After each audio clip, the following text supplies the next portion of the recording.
Level 1. The New Fish. You arrive at the facility in a van with no windows. Your hands are shackled to a chain around your waist. The man next to you is crying quietly. You are not. You told yourself you wouldn't. The processing takes 6 hours. They take your clothes, your watch, your wedding ring, the photograph of your daughter you've been carrying in your wallet for 3 years. They give you a number. Not a name, a number. They give you a uniform that doesn't fit, a bedroll that smells like someone else's sweat, and a set of rules that nobody actually follows. You are assigned to a cell block and walked through a hallway that seems to stretch for miles. Men look at you from behind bars, from doorways, from the yard beyond the reinforced windows. They are evaluating you the way a predator evaluates prey. Not with hatred, with calculation. You don't know it yet, but the moment you stepped off that van, a clock started ticking. You have somewhere between 24 hours and 2 weeks to figure out who you are in here. In the free world, you were a person with a history, a family, a job, a reputation built over decades. None of that exists anymore. In here, you are nothing, a blank page, and other people are about to write on you whether you like it or not. The first thing you learn is that every single person in this building belongs to something. The Black Gorilla family runs D Block. The Aryan Brotherhood has the yard on Tuesday and Thursday afternoons. The Sereños control the kitchen assignments. The Mexican Mafia has arrangements with the guards that nobody talks about out loud. If you came in unaffiliated, if you don't have a crew, a set, a people, you are exposed. Neutral sounds like safety. Neutral is the most dangerous thing you can be. You eat alone on your first day. You sit at an empty table and you feel 100 eyes on your back. A man sits down across from you. He doesn't introduce himself. He just looks at you for a long moment and says, "Where are you from?" That question is not small talk. It is the most important question you will ever be asked in this building. Your answer determines everything that happens next. Level 2. The Prospect. Someone decided you're worth something. Maybe it's because of where you're from on the outside. Maybe it's because of your charges. Because certain crimes earn a certain kind of respect in here, and certain crimes earn the opposite. Maybe it's because someone vouched for you. Someone who was already inside when you arrived. Someone who knew your uncle, or ran with your cousin, or did time with your older brother in a different facility a decade ago. The world is smaller in here than anyone on the outside could ever understand. You are a prospect now. You don't have full membership. You haven't been jumped in or blessed in, or whatever the particular ceremony of this particular organization requires. But you are being watched, evaluated, given small tasks to see how you handle them. They ask you to hold something, a small package that you don't open and don't ask about. You carry it from one cell block to another during the morning movement, when guards are rotating shifts and attention is thinnest. You deliver it. You don't ask what it was. That is the correct answer. They ask you to pass a message to someone in protective custody. You find a way. You don't explain how. That is the correct answer. They ask you to be somewhere specific at a specific time and do nothing except stand there and watch. You stand there and you watch. Nothing happens. You don't know if it was a test, or if you missed something, or if everything went exactly as planned. You don't ask. That is the correct answer. You are learning the language of this place. Not the spoken language, though that has its own vocabulary, its own codes, words that mean different things inside than they mean outside. You are learning the unspoken language. The way someone standing in a doorway can be a warning. The way eye contact held for exactly 1 beat too long means something specific. The way a guard who usually stops at your cell to chat suddenly stops doing that. You are learning to read the temperature of a room before you enter it. You are learning that everything communicates something, and that reading it correctly is the difference between going home on your release date and not going home at all.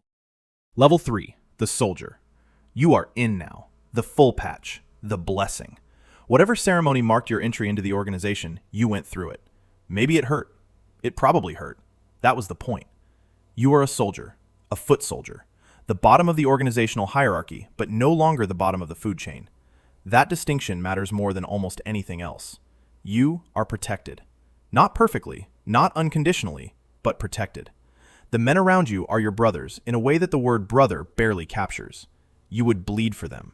Some of them have already bled for you in ways you may never fully know. Your job as a soldier is simple in description and brutal in execution. You carry out orders. You don't question them, you don't negotiate them, you execute them. The drugs that move through this facility, the protection tax collected from weaker inmates, the violence that maintains the hierarchy. You are the instrument of all of it. When leadership decides that someone needs to be taxed, you are the one who delivers the message. When leadership decides that a message needs to be sent, you are the one who sends it. You don't plan these things. You don't benefit from them in any significant financial way. You take the risk. Others take the profit. This is the fundamental economic arrangement of every criminal organization that has ever existed, and you are at the bottom of it. But here is what the arrangement gives you that you cannot put a price on. You walk into the cafeteria and men move. Not out of fear of you specifically, not yet. Out of respect for what you represent, for the organization behind you, for the network of violence and loyalty that your membership signals. You have not been alone in a room since the day you got jumped in. That might sound like a small thing. It is not a small thing. You know what loneliness in this place does to a person. You've watched it happen to other men. You are not going to let it happen to you. Level 4. The Enforcer. You have a reputation now. It didn't come from nowhere. There was an incident 6 months into your sentence that people still talk about in lowered voices. You don't talk about it. Talking about it would diminish it. The reputation grew on its own, which is the only way a reputation like this grows. Leadership noticed. They always notice. An enforcer is not simply someone who is violent. The yard is full of violent people. Prisons run on violence the way other economies run on currency. An enforcer is someone who is precise. Someone who understands that violence is a tool, and like any tool, its value depends entirely on how and when you use it. Uncontrolled violence is a liability. It draws investigations. It draws attention from the warden, from the FBI, from the federal oversight committees that occasionally take an interest in what is happening inside these walls. Controlled violence, applied surgically, to the right person, at the right moment, for the right reason, is the foundation of order. You are the foundation of order. You collect debts. Not all debts are financial. Some men owe favors. Some men owe silence. Some men have been talking to correctional officers in ways they shouldn't be talking to correctional officers. You have conversations with these men. Most of these conversations end with the other person agreeing to do whatever it is they should have been doing all along. Some conversations escalate. When they escalate, you are prepared. You are efficient. You feel less about it than you would have expected.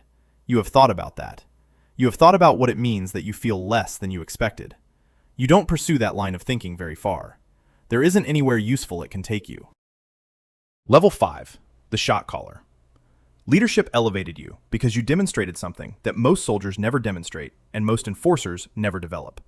Judgment. Anyone can follow an order. Almost anyone can carry out violence when told to.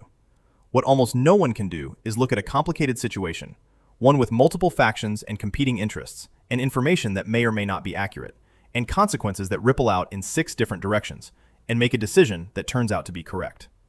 You've made those decisions. You've been right more than you've been wrong. Now you are a shot caller. You run your section of the facility the way a manager runs a business district. You have enforcers who report to you. You have soldiers beneath them. You handle disputes between members because members have disputes constantly. Over money, over women on the outside, over insults real and perceived, over whose cellie took whose commissary. You handle disputes with other organizations. These are the negotiations that require the most delicacy, because a negotiation that goes badly can mean open warfare on the yard, which means lockdowns, which means the entire economy of the facility grinds to a halt, which means leadership above you is not pleased. You manage the money. You take your percentage from everything that moves through your territory. Drugs, primarily. The facility is swimming in drugs. Everyone knows it, including the administration, because some portion of what comes in comes through people on the payroll who work for the administration. You know who those people are. You maintain those relationships carefully. You are also managing something more complicated than money, or violence, or territory. You are managing information. You know things that could destroy people on both sides of the bars. That knowledge is your real power. It is also your greatest vulnerability. The man who knows too much is always in danger from the people he knows too much about. Level 6. The Connect. You have served 4 years of a 12-year sentence. In that time, you have built something remarkable inside these walls. A network. Not just within your own organization, but across organizations, which is something that almost nobody manages to do because the racial and territorial divisions of prison politics are almost geological in their permanence. But you found the seams. You found the places where ideology bends under the pressure of economics. You found that the leadership of the Aryan Brotherhood and the leadership of the Black Guerrilla family will sit down together if the business is good enough, and the man arranging the meeting is trustworthy enough. You are that man. You are the connect. Everything flows through you. The drugs that come in through the mailroom, through visitors, through the guards you have relationships with. The money that moves between facilities through commissary accounts and wire transfers arranged by people on the outside. The information that travels between organizations that officially hate each other and practically need each other to keep the whole operation functioning. You have relationships with people at other facilities across the state. Your network extends beyond these walls in ways that the administration has no idea about, and that federal investigators have been trying to map for 3 years without success. You are 41 years old. You have been incarcerated since you were 29. The outside world has continued without you in ways that are hard to fully comprehend. Your daughter is 16 now. She visits twice a year. She looks at you across the table in the visiting room with eyes that contain something you can't quite identify. Not hatred. Something more complicated than hatred. You think about that look at night when the block is quiet. Level 7. The underboss. Someone above you fell. That is usually how these promotions happen. Not through a smooth succession, but through a sudden vacuum. A raid, a transfer to a higher security facility, a killing, an arrest on new charges, an overdose, a deal made with prosecutors that ends with the person wearing a wire and then disappearing into protective custody. The man who ran the organization inside this facility for 7 years is gone inside of a week. The chaos that follows is immediate and dangerous. Everyone is watching to see who steps into the vacuum and whether the person who steps in has the weight to hold it. You step in. You hold it. That process is not clean or simple or without cost. There are 2 weeks that you will not describe to anyone for any reason under any circumstances. At the end of those 2 weeks, you are the underboss. The organization has a structure above you that exists primarily on the outside now. Leadership that coordinates the operations of multiple facilities and the street operations that feed money and product into the prison system in the first place. You report to them through channels that are themselves carefully obscured. Coded letters, messages passed through attorneys who may or may not know they are carrying messages. Contacts made during the brief windows of phone calls that you know are monitored, but that you have learned to use anyway because you know what the monitors are listening for, and you know how to say things that don't sound like what they are. You are running a criminal enterprise from inside a prison. This is not a metaphor or an exaggeration. You have more operational control over certain businesses in certain neighborhoods in this city than anyone on the outside realizes. Level 8. The boss. There is no ceremony for this. No one hands you a title. No one sends an announcement. The men around you simply begin treating you differently, and that difference in treatment is the title. You are the boss of your organization inside this facility, and your authority is recognized by the leadership on the outside. You have been incarcerated for 8 years. You have developed the ability to control enormous amounts of power from a 6x8 cell. You know things about how institutions work, how information flows, how people can be motivated, that most business school graduates will never understand, because they have never operated in an environment where the consequences of failure are this immediate and this permanent. You manage dozens of men directly. You have lieutenants who manage hundreds more. You have relationships with the administration that are never spoken about directly, but that shape everything about how this facility operates on a day-to-day basis. Certain things are permitted, certain things are not. The lines are understood. When someone crosses a line, you handle it before the administration has to, because the administration would prefer not to handle it if you handle it first. That arrangement suits everyone. You have also become something that you did not expect to become: a judge. Men come to you with disputes that have nothing to do with the organization. They come to you because you are known to be fair, known to think before you act, known to reach decisions that the parties involved can live with. You sit in your cell and listen to a man tell you that another man owes him money from a poker debt that goes back 14 months, and you ask questions and weigh what you hear and render a judgment. And that judgment is final. There is no appeal. You think sometimes about what this means, about what you might have been in a different life where these particular skills were applied in a different direction. You don't spend too much time on that thought. It isn't useful. Level 9. The legend. You have been inside for 11 years. Your name is known in facilities across the state, not because of any single thing you did, but because of the sustained and consistent application of intelligence and will over more than a decade in an environment designed to grind both of those things down to nothing. Younger men who have never met you know your name. It has become something larger than you. You are aware of this, and you are careful about it, because a legend is a target. It draws attention from prosecutors who want to add your name to indictments. It draws attention from ambitious men inside who see taking you down as the fastest path to status. It draws attention from organizations that have their own reasons to want you diminished. You manage your legend the way you manage everything else, carefully, strategically. You are also managing something that no one on the outside talks about when they talk about prison, which is the weight of time. 11 years. You came in at 29. You are 40 now.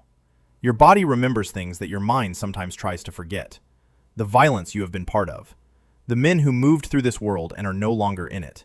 The decisions that seemed necessary and that you stand behind, and that visit you in the hours before dawn when the block is at its quietest. You sleep 4 hours most nights. The rest of the time you think, you plan, you read. You have read more books in 11 years of incarceration than most people read in a lifetime. Philosophy, history, economics, law. You understand the law extremely well now. You have filed motions that professional attorneys told you were impossible. One of them resulted in a hearing that is still pending. You might actually get out early. You are not sure what you would do with that. Level 10. The Ghost. You were released 14 months ago. 14 months ago, you walked through a set of doors into a morning that smelled different from anything you had smelled in 11 years, and you stood on a sidewalk with a bus ticket and $200 and a garbage bag containing everything you owned, and you felt something that you still don't have the right word for. Not joy, not relief. Something more disorienting than either of those things. The world kept moving while you were inside. The phones in people's hands are unrecognizable to you. The prices of everything are incomprehensible. The rhythms of ordinary life, grocery stores, traffic, small talk, the 1,000 minor social interactions that civilians conduct without thinking, they do not come naturally anymore. Maybe they never will. You are out, but you are not free. You report to a parole officer every 2 weeks. There are places you cannot go, people you cannot associate with, a list of conditions attached to your release that makes navigating daily life feel like crossing a minefield in the dark. Your record follows you. Every job application, every apartment rental, every interaction with a stranger that gets to the part where they ask about your background. The organization is still out there. People reach out. They are respectful. They acknowledge what you built, what you maintained, what you sacrificed. They offer you things. You listen. You don't answer. You were trying to do something that 11 years of running a criminal enterprise inside a maximum security facility did not exactly prepare you for. You were trying to be a civilian. Your daughter is 20 now. She is in college. She doesn't visit. She sends a text sometimes, and you answer it carefully, aware that every word you type is a negotiation with someone who has every reason to have written you off and has chosen not to yet. That yet is everything to you. You live in a single room in a transitional housing facility. You work at a warehouse. You lift boxes and load pallets and come home exhausted in a way that is completely different from the exhaustion of incarceration. It is a clean exhaustion. You are not sure what to make of that. Somewhere in a courtroom right now, a judge is reading a sentence. A young man is sitting at a table trying to process numbers, years, that don't feel real yet. They won't feel real for a while. He will be processed and transported and handed a number and walked down a hallway where men will look at him the way men looked at you on your first day. He has no idea what he is walking into. He has no idea who he is about to become. He has no idea that the place he is entering has its own complete world inside it, its own economy, its own government, its own laws that operate entirely independently of, and often in direct opposition to, the laws of the country that just sentenced him. He will figure it out. Everyone does. The question is what it costs him to learn. The question is what is left of him when the learning is done. The cycle continues.